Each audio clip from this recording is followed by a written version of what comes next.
بسم الله الرحمن الرحيم والحمد لله رب العالمين، والصلاة والسلام على سيدنا محمد وعلى آله وصحبه وسلم أجمعين. معكم النهاردة إن شاء الله في فيديو جديد من فيديوهاتكم عبر صفحتكم كورة مع المصري.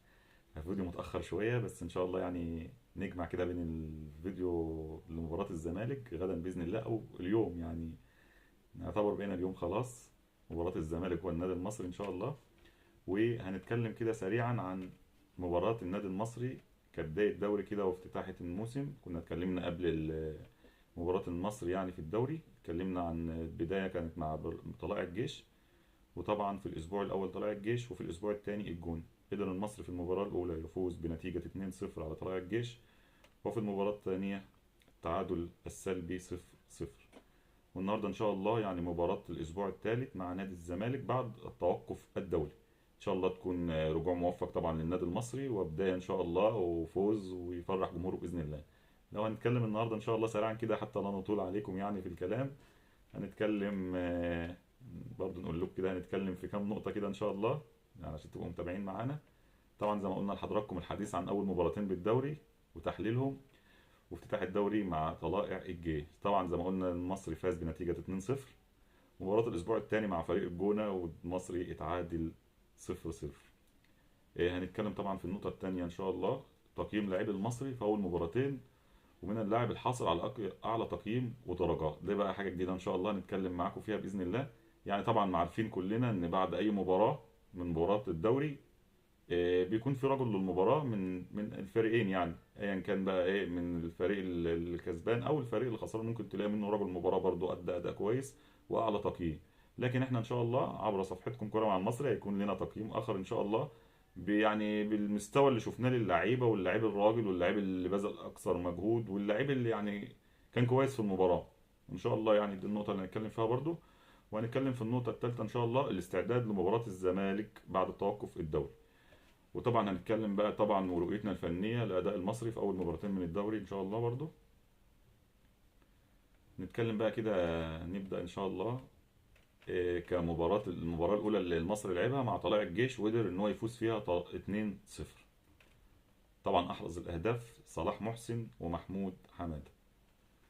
لو اتكلمنا عن المباراة الأولى النادي المصري طبعا لعب بتشكيل مكون من محمود جاد في حراسة المرمى، اتنين مساكين باهر المحمدي كريم العراقي، باك شمال عمرو سعداوي، باك يمين احمد عيد، ثلاثة نص ملعب.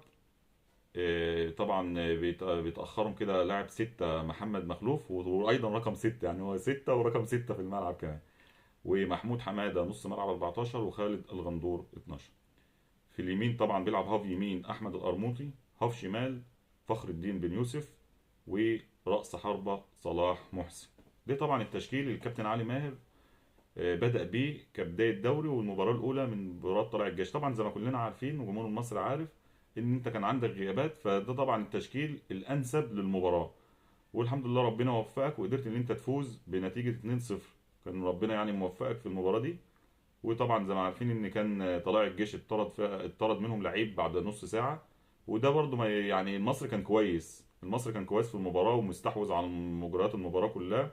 والكابتن علي ماهر فاجئنا طبعا ان احنا شفنا كريم العراقي، وانا توقعت بصراحه والله يعني الحمد لله يعني من على قدنا كده برضو ان الكابتن علي ماهر هيلعب بكريم العراقي مساك. وده طبعا للاضطرار ان انت عندك المساكين بتوعك كلهم مصابين، يعني ما فيش الا باهر المحمدي، ربنا يبعد عن لعيبتنا كلها اي اصابه يا رب.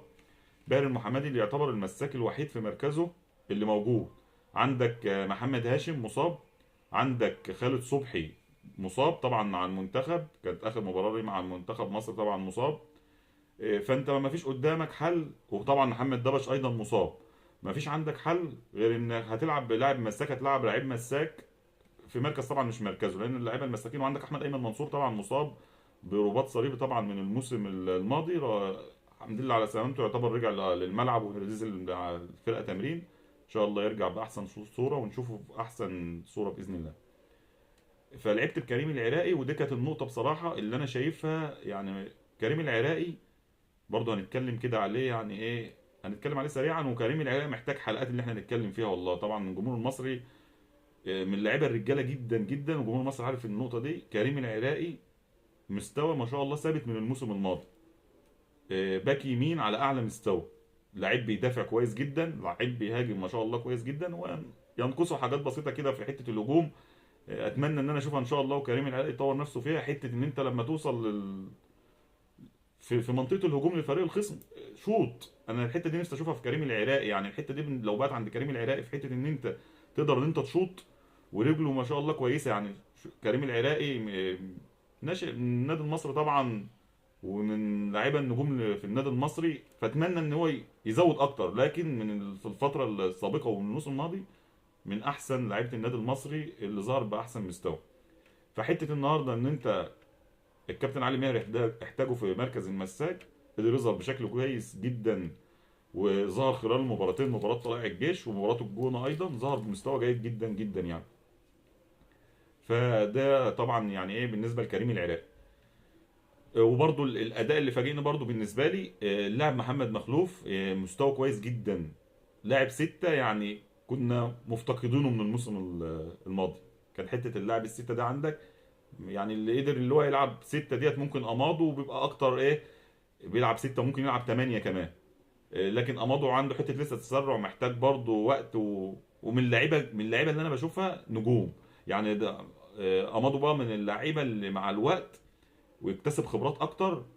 اتفرج على امادو بقى، ده لعيب هيبقى من احسن لعيبه الدوري، وان شاء الله نشوف لعيبه المصري كلها في هذا الموسم ان شاء الله على اعلى مستوى باذن الله، وربنا يبعد يا رب عنهم اي اصابات. فالكابتن علي ماهر طبعا لعب بالتشكيل يعتبر 4 4 3 2 1. ده التشكيل اللي الكابتن علي ماهر يعتبر على الورق، لكن لو داخل الملعب انت كنت بتشوف احمد عيد، المفروض ان احمد عيد بيلعب باك يمين، احمد عيد كان بيلعب هاف يمين، واحمد القرموطي كان بيدخل مكانه ل ممكن لنص الملعب، ويبدا محمد مخلوف او محمود حماده يبداوا يسندوا في الحته دي، يرجعوا يشتغلوا في الجنب اليمين، وكريم العراقي بنبدا نشوفه يزيد لنص الملعب، وممكن محمد مخلوف بقى بيثبت ستة وبيبدا يدافع. فالكابتن علي ماهر عمل شغل في المباراه ديت، في مباراه طلائع الجيش الاولى، شغل عالي جدا وشغل تكتيكي بحت في الملعب. يعني انت النهارده لو مدير فني منافس ليه، مش هيبقى متوقع مين اللعيبه اللي بتلعب، واللعيبه في الملعب مش هتبقى متوقعه المراكز بتاعه لعيبه المصري. فقدرت ان انت تلعب بشكل كويس، وكنت مستحوذ على مجريات المباراه، واديت اداء كويس، وقدرت ان انت الحمد لله فزت بنتيجه 2-0. طيب طبعا يعني ايه ده برضو التشكيل كده، يعني حاجه مثلا 3 دي يعني. المصري قدر ان هو يلعب بالتشكيل زي ما احنا قلنا 4-3-2-1.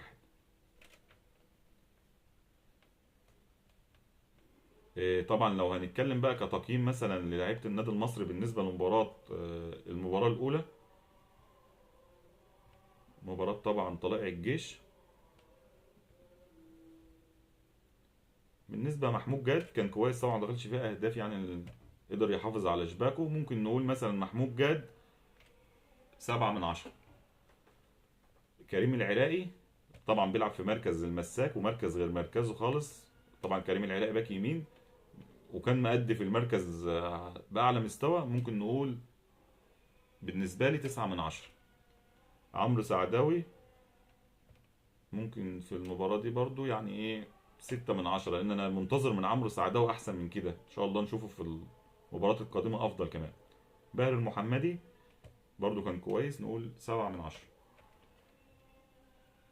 احمد عيد برضو ظهر بشكل كويس، بالنسبة لمباراة طلائع الجيش برضو ممكن نقول 8/10. راجع طبعا من مباريات المنتخب، وكان من الموسم الماضي كان طبعا في اصابه، وبتعتبر كده دي بدايته مع المصري ان هو يبقى بادئ اساسي، فكويس برضو، ان شاء الله ننتظر من اللاعب احمد عيد الافضل كمان مع النادي المصري. احمد القرموطي طبعا، والمفاجاه يعني بالنسبه لي كان كويس جدا في المباراه الاولى، مباراه طلائع الجيش، برضو ممكن نقول 8/10. محمود حماده برضو كويس، ونتمنى نشوف محمود حماده باحسن مستوى، ويظهر افضل من الموسم الماضي ان شاء الله. نقول وطبعا قدر ان هو يحرز هدف من تسديده جميله طبعا، ممكن نقول برضو 8/10. محمد مخلوف 8/10.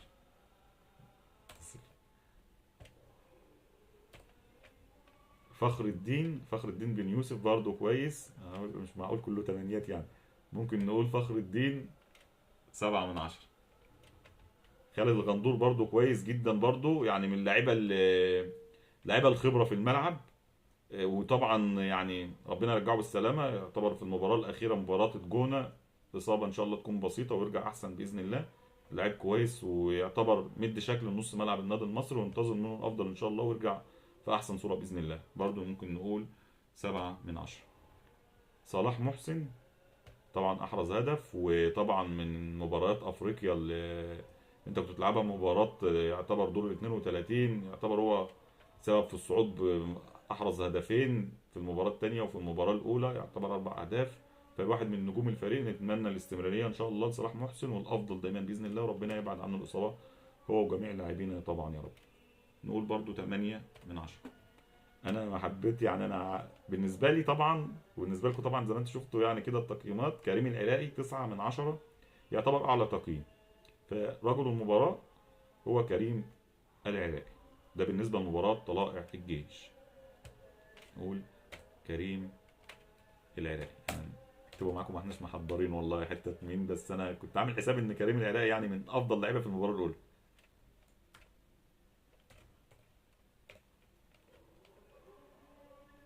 طبعا بقى لو هنتكلم على المباراه الثانيه، لعبت بنفس التشكيل،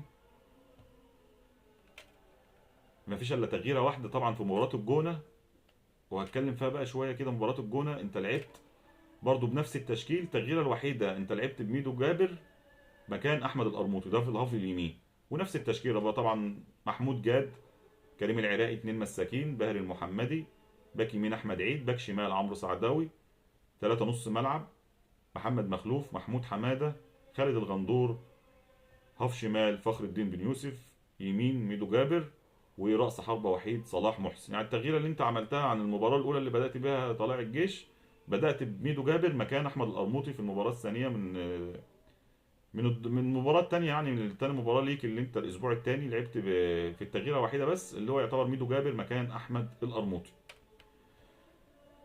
المباراه بقى الثانيه دي يعني من اصعب الفرق اللي انت ممكن تلعب قدامها، اي فريق بيدربه الكابتن علاء عبد العال. تعتبر ال 11 لعيب بيلعبوا زون ديفينس، 11 لعيب بيدافع بال 11 لعيب وبيلعب على المرتدات. طبعا المصري استحوذ على مجريات المباراه وقدرت ان انت تشكل اكبر خطوره، لكن بدون فاعليه. جبت هدف لصلاح محسن وتحسب اوفسايد طبعا، يعني ما كانش واضح قوي لكن الفار قال اوفسايد واتحسبت اوفسايد. طبعا لو كان المباراه اتغير ملامحها، لو المصري كان احرز هدف كنت طبعا الشكل الدفاعي ده قرص هيتغير، والمصري كان قادر بقى ان هو يلعب بشكل كويس جدا. لكن النقطه بس اللي يعني للمصري، انا حته التسرع دي، اللعيبه بتبقى مسرعه زياده عن اللازم. والنقطه الثانيه كمان الاكتر، اللي انت بتروح بهجمات كتير للعيبه المصري، ده من الموسم الماضي بقى، انت بتوصل بهجمات كتير وما بتخلصش، فانت معرض ان انت هتطلع بالنتيجه اللي مش هترضيك. انت طبعا كل مباراه للنادي المصري محتاج الفوز فيها، كل مباراه بالنسبه للنادي المصري وجمهوره لا يكبر الا بالفوز. فمباراه النادي المصري انت بتوصل كتير وبتضيع كتير، فطبعا في الكوره طبعا معروف اللي بيضيع في اي وقت ممكن يستقبل ويخسر المباراه. فانا محتاج، بس محتاجين من لعيبه المصري النادي المصري والكابتن علي ماهر طبعا بيوصل لهم الكلام ده، وطبعا بيشتغل على النقط دي اكيد، يعني ان حاول ان انت على بقدر الامكان تخلص اغلبيه الهجمات اللي بتجيب. ولما تبقى كسبان واحد ليه ما اجيبش الهدف الثاني والثالث وابدا اطمن للمباراه، بدل ما ابقى انا كسبان واحد وكلنا قاعدين على اعصابنا طبعا، او دي عاده اللاعب المصري، انت خلاص بتجيب جون بتطمن للمباراه. طبعا لا، والدوري السنه دي صعب. يعني طبعا لو هنتكلم، شفنا النهارده مباراه الاهلي والاتحاد، مباراه الاهلي والاتحاد السكندري، ال 1-0 للنادي الاهلي، والنادي الاهلي مستحوذ على نسبه 80% من المباراه، استحواذ للمباراه، هجمات كتير بيضيعها. الاتحاد في الدقيقه 85 تقريبا او 84 يعتبر من الهجمه الاولى احرز هدف التعادل، والمباراه انتهت بالتعادل 1-1. فالدوري السنه دي صعب، مفيش حاجه اسمها فرقه سهله وفرقه صعبه. الفرق كلها تعتبر قريبه من بعض، الفرق كلها مدعمه، الفرق كلها عايزه تنهي الدوري من التسعه الاوائل. طبعا زي ما احنا عارفين التسعه الاوائل بيلعبوا دوري لوحدهم على صاحب اللقب بالدوري، والاربع فرق اللي هم هيلعبوا في بطولات الافريقيه. وطبعا التسع فرق الاخرى بيلعبوا على فريقين ينزلوا للدرجه الثانيه، او بمسماه الجديد دوري المحترفين. فالدوري السنه دي صعب، على قد ما تقدر كل مباراه طبعا بتلعبها كمباراه كؤوس. انا بالنسبه لي النهارده هنلعب مباراه الزمالك ان شاء الله. ممكن المباراه طبعا على الورق صعبه، انت بتلعب الزمالك، الاهلي، بيراميدز، الفرق طبعا الفرق الصعبه يعني فرق لاعيبه طبعا بيعتبر بقى على كواليتي. طبعا مصر برضو عنده سكواد ما يقلش عن الاهلي والزمالك وبيراميدز.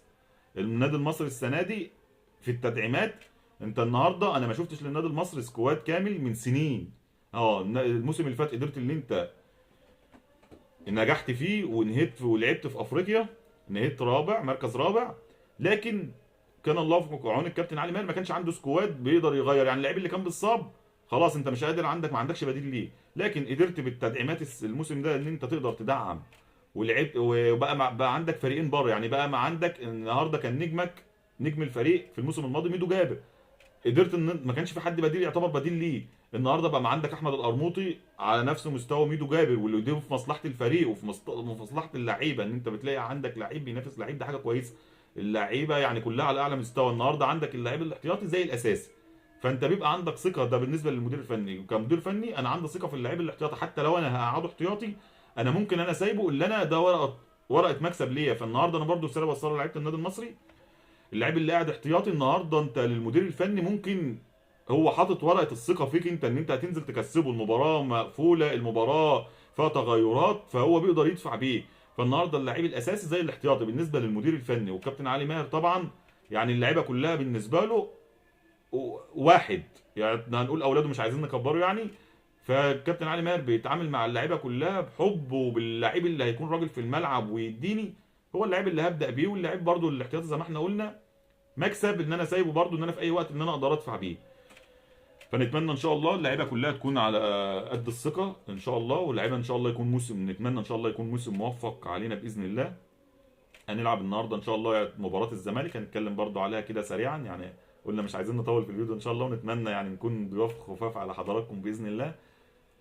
يعني ان شاء الله نكون موفقين في مباراه الزمالك. انا بالنسبه لي بقى لو هنتكلم طبعا كورق، مباراه الزمالك صعبه، زمالك اهلي بيراميدز، فالمباراه دي صعبه، لكن في ارضيه الملعب والناس اللي طبعا لعبت كوره ممكن تبقى فاهمه النقطه دي، وكمدير فني طبعا عنده الماتشات اللي زي دي في الملعب اسهل. ليه بقى؟ انت النهارده بتلاعب اهلي زمالك بيراميدز، الفرقه دي طبعا نازله ان هي تهاجم وتكسب، فانت بتبدا برضو اللي انت بتحط خطتك على ادائهم. انما لما بيبقى فرقه نازله ال 11 لعيب والفرقه بيدافع بالفريق كامل، انت النهارده متسرع عايز تحرز اهداف باي طريقه، لان عارف ان الفريق هيفضل مدافع، فمحتاج ان انت تحرز هدف عشان تقدر ان انت يعني ايه تخلص الدفاعات ديت وتبدا تفك المباراه. النهارده ان انت النصري ان شاء الله نتمنى يكون اللعيبه على اعلى مستوى، اللعيبه رجاله في الملعب، اللعيبه ما تكونش متسرعه. مباراه الزمالك اللي هيقدر يدافع كويس في المباريات الكبيره بقى، اللي هيقدر يدافع كويس هو اللي هيقدر يكسب. وان شاء الله نتمنى ان النادي المصري باذن الله يكون اللعيبه كلها على اعلى مستوى، يكون في حالتهم، وتقدر ان شاء الله ان هي تفوز بالمباراه وتفرح جماهيرها باذن الله، لان زي ما قلنا كل مباراه تعتبر مباراه كؤوس. فلو هنتكلم على مباراه الزمالك سريعا كده، اكيد هيبقى في تغييرات، يعني بيتهيألي هيبقى في اكتر من كذا تغيير. طبعا هتبدا ان شاء الله بمحمود جاد، ده بالنسبه بقى لتوقعنا يعني ان شاء الله هيبقى محمود جاد، باهر المحمدي. والنقطه بقى اللي ممكن يعني ايه، اعتقد ان ممكن الكابتن علي ماهر يبدا بكريم العراقي، انت خالد صبحي رجع ونزل تمرين وجاهز للمباراه، بس طبعا ممكن نسبه جاهزيته دي ترجع على حسب نسبه الجاهزيه بقى بتاعت اللاعب، ممكن ما تكونش 100%. فاعتقد ان الكابتن علي ماهر مش هيجازف قوي ويبدا بيه برضه، لان مباراه كبيره وانت لاعب دولي بس راجع من اصابه، فما تقدرش تجازف بيه انك تبدا بيه مباراه زي مباراه الزمالك. ممكن يكون على دكه الاحتياط اللي انت هتحتاج له في اي وقت، لكن هتبدا بكريم العراقي. هتلعب برضه باك شمال عمرو سعداوي، باك يمين احمد عيد. نص الملعب اللي ممكن يبقى فيه تغيير شويه، هتبدا بمحمد مخلوف يعتبر لاعب 6، هتبدا طبعا خالد الغندور مصاب، ممكن يكون موجود عبد الرحيم دغموم ومحمود حماد، وفي برضه صمادو، ممكن صمادو برضه رجع من الاصابه، اللعيب لسه ما بداش طبعا الصفقه الجديده، ممكن كابتن علي ماهر يبدا بيه بس مش متاكد، هو ممكن يبدا باخر تشكيل، يعني ممكن هيبدا بمحمود حماد.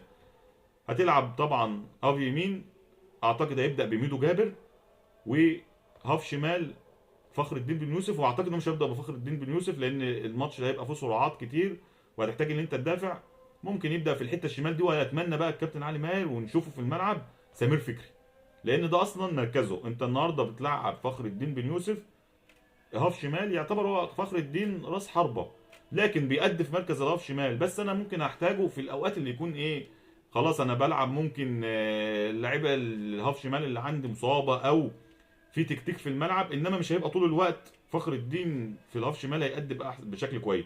وطبعا كابتن علي ماهر ليه طبعا كل الحريه في الاختيارات، وهو طبعا بنثق في اختياراته، وطبعا كلنا مساندين للكابتن علي ماهر. وطبعا على المستوى الشخصي بقولها، قلتها كتير وبقولها تاني، بحبه على المستوى الشخصي ومن احسن المديرين الفنيين موجودين في مصر. ان شاء الله يكون موفق معانا وسبب في اسعاد جمهور المصري باذن الله، وموسم يكون خير علينا باذن الله. لكن احنا بنتكلم طبعا كوره، يعني انا اتمنى طبعا يعني زي ما قلت كده. الله اكبر، الله اكبر، الله اكبر، الله اكبر، الله اكبر. طبعا يعني هيبدا طبعا صلاح محسن راس حرب. ان هنا بايه اخر حاجه، اللهم صل وسلم على سيدنا محمد. سمير فكري، سمير فكري اتمنى اشوف بقى سمير فكري، لان سمير فكري انا شايف سمير فكري من احسن اللعيبه الموجوده في المصري من الموسم الماضي. لاعب جوكر بقى، ده لاعب جوكر بتحتاجه. هو بيلعب هاف شمال، هاف شمال موجود، نص ملعب بيقدر توظفه نص ملعب، باك يمين لعب معاك الموسم الماضي باك يمين لما ما كانش عندك كريم العراقي كان مصاب واحمد عيد كان مصاب، لعب باك يمين وادى بشكل كويس. فاتمنى اشوف سمير فكري، واتمنى سمير فكري بقى يعني ايه المدير الفني طبعا زي ما احنا قلنا كابتن علي ماهر بقى، نتكلم عن زي ما احنا بنتكلم عن النادي المصري، مش هيبقى عنده لعيب كويس وبيتمرن كويس ومش هيبدا بيه. لكن هي بتبقى ايه يعني كل مدير فني وليه خططه وليه تشكيلته. فان شاء الله نتمنى سمير فكري يجتهد اكتر، لان انا شايف سمير فكري من احسن اللعيبه الموجوده في النادي المصري بل في الدوري كمان. فان شاء الله يكون موجود ونشوف سمير فكري باذن الله واللعيبه كلها على اعلى مستوى. ده بالنسبه للتشكيل المتوقع لمباراه الزمالك. احنا نسينا نقطه، طبعا ما اتكلمناش على تقييمات في مباراه الجونه.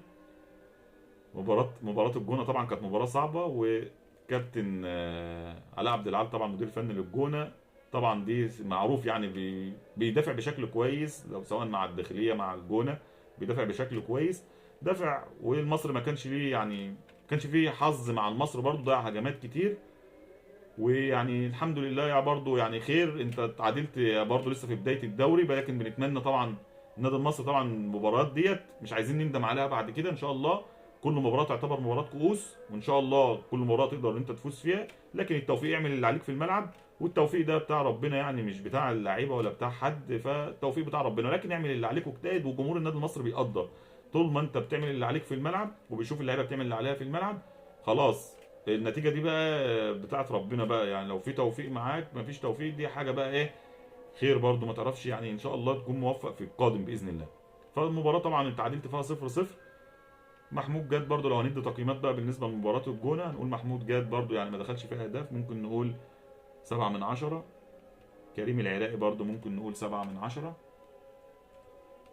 عمرو سعداوي 5/10، لان انا منتظر من عمرو سعداوي كان كبداياته مع المصري من احسن الباكات شمال موجوده، فنتمنى طبعا عمرو سعداوي يرجع لمستواه طبعا ونشوفه باحسن صوره ان شاء الله. باهر المحمدي ممكن نقول 6/10.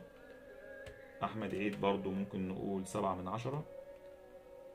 ميدو جابر 6/10. نتمنى طبعا ميدو جابر اللي احنا عارفينه يرجع لمستوى الموسم الماضي طبعا، وان شاء الله نشوف ميدو جابر باحسن صوره. محمود حماده ممكن نقول 5/10.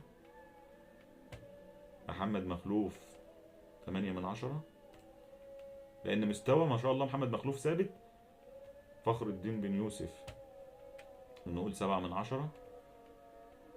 خالد الغندور طبعا مستوى كويس لكن اتصاب في مباراة الجونة، نتمنى ان شاء الله يرجع بالسلامة في اسرع وقت ويرجع باحسن صورة باذن الله، نقول برضو 7/10. صلاح محسن 7/10. طبعا اعلى تقييم بالنسبة لنا 7 7 7 5 6، يعني بالنسبة لنا اعلى تقييم محمد مخلوف 8/10، ويستحق رجل المباراة محمد مخلوف.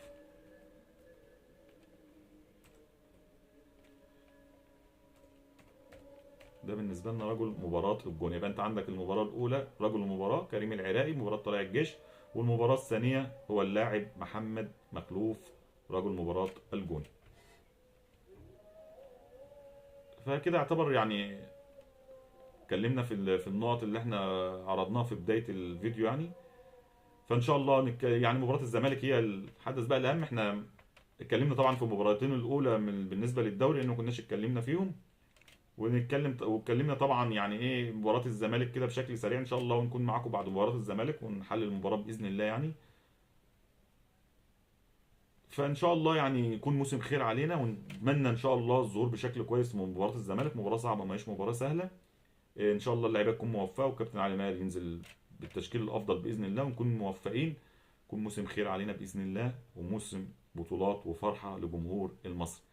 اسفين طبعا على الاطاله يعني، نتمنى نكون ضياف خفاف عليكم يعني. ونتمنى طبعا اللي مش متابعنا عبر صفحتنا كرة مع المصري يتابعنا. واخر الكلام طبعا، افضل ما ننهي به الكلام، هو الصلاه والسلام على خير الانام. وشكرا ليكم، والسلام عليكم ورحمه الله وبركاته.